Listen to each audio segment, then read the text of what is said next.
কারো ক্যান্সার দেখে যদি এই দোয়াটা আপনি বিশ্বাসের সাথে পড়েন, জীবনে কোনোদিন ক্যান্সার রোগে আক্রান্ত হবেন না।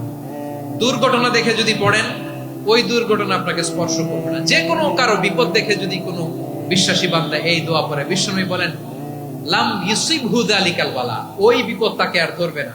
উফিয়া মিনহু মিন যালিকাল বালা কাইনাম মা কান, সে যতদিন হায়াত পাবে কোনোদিন ওই বিপদ তাকে স্পর্শ করবে না। এই দোয়াটা পড়তে রাজি আছেন?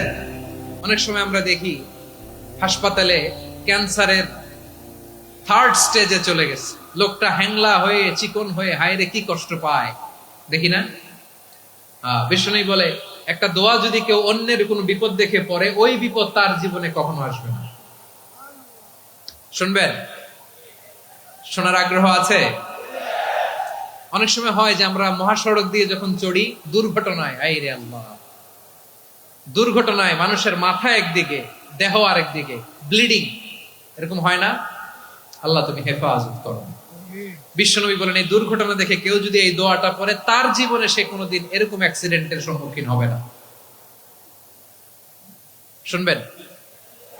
বিশ্বনবী বলেন অন্যের বিপদ দেখে কেউ যদি পড়ে, আলহামদুলিল্লাহিল্লাযী আফানি মিম্মা বতালাকা বিহি ওয়া ফাদ্দালানি আলা কাসীরিন মিম্মান খালাকা তাফদীলা, মানে প্রশংসা সে আল্লাহর, যে আল্লাহ তাআলা তোমাকে যেই জিনিস দিয়ে পরীক্ষা করেছে, আমাকে ওইটা থেকে বাঁচিয়ে দিয়েছে।